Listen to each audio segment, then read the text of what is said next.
Listening, fill in the blanks. Let's start. Researchers at Harvard University, who were studying the two theories, found a clever way to test them.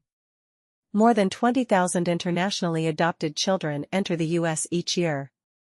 Many of them no longer hear their birth language after they arrive, and they must learn English more or less the same way infants do, that is, by listening and by trial and error. International adoptees don't take classes or use a dictionary when they are learning their new tongue, and most of them don't have a well-developed first language. All of these factors make them an ideal population in which to test these competing hypotheses about how language is learned.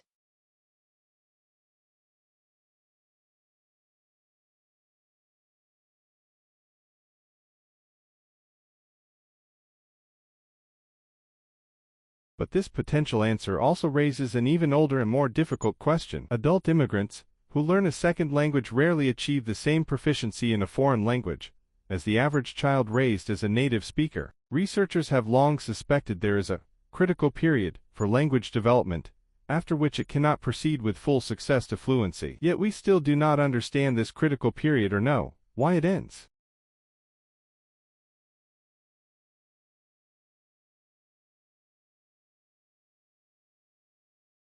To sum up, learning is affected by emotions of both the individual and significant others. Positive emotions facilitate the creative aspects of learning, and negative emotions inhibit it. Fear, for example, can limit the development of curiosity, which is a strong force in scientific advance, because it motivates problem-solving behavior. In Bocart's 1991 review of emotion, the learning of very high IQ and highly achieving children, she found emotional forces in harness. They were not only curious, but often had a strong desire to control their environment, improve their learning efficiency, and increase their own learning resources.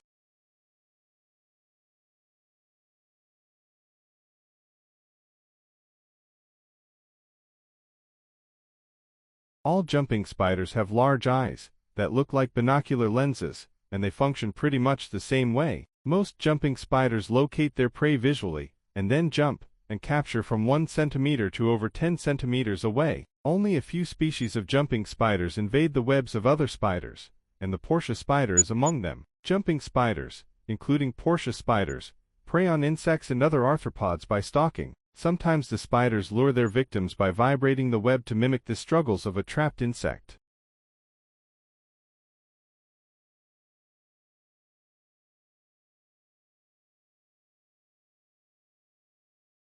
The changes that have caused the most disagreement are those in pronunciation. We have various sources of evidence for the pronunciations of earlier times, such as the spellings, the treatment of words borrowed from other languages or borrowed by them, the descriptions of contemporary grammarians and spelling reformers, and the modern pronunciations in all the languages and dialects concerned from the middle of the 16th century. There are in England writers who attempt to describe the position of the speech organs for the production of English phonemes, and who invent what are in effect systems of phonetic symbols. These various kinds of evidence, combined with a knowledge of the mechanisms of speech production,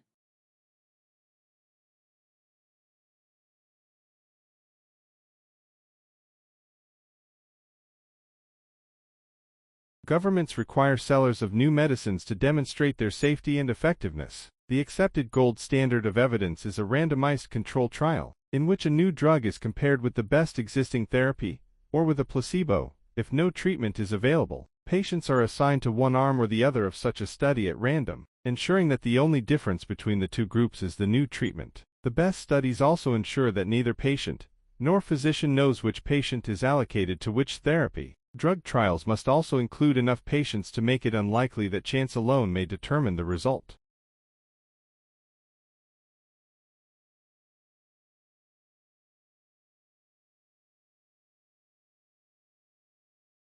It appears that experimental, situational, and cultural factors are even more powerful in shaping wisdom than previously imagined, says Associate Professor Igor Grossman of the University of Waterloo in Ontario, Canada.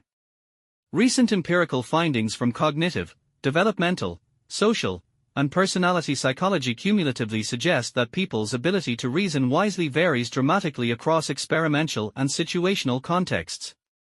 Understanding the role of such contextual factors offers unique insights into understanding wisdom in daily life, as well as how it can be enhanced and taught.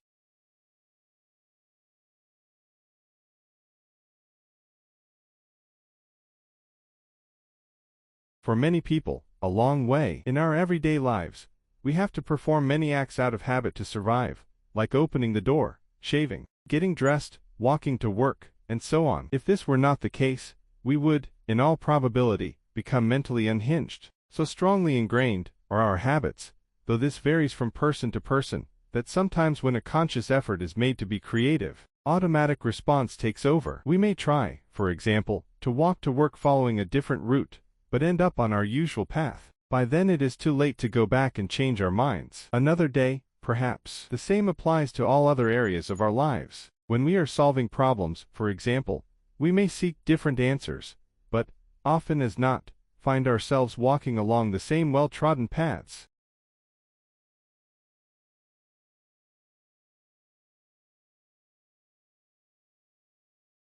The first hydroelectric power plants were much more dependable and efficient than the plants of the day that were fired by fossil fuels. This led to a rise in the number of small to medium-sized hydroelectric generating plants located wherever there was an adequate supply of falling water and a need for electricity. As demand for electricity soared in the middle years of the 20th century, and the effectiveness of coal and oil power plants improved, small hydro plants became less popular. The majority of new hydroelectric developments were focused on giant mega projects.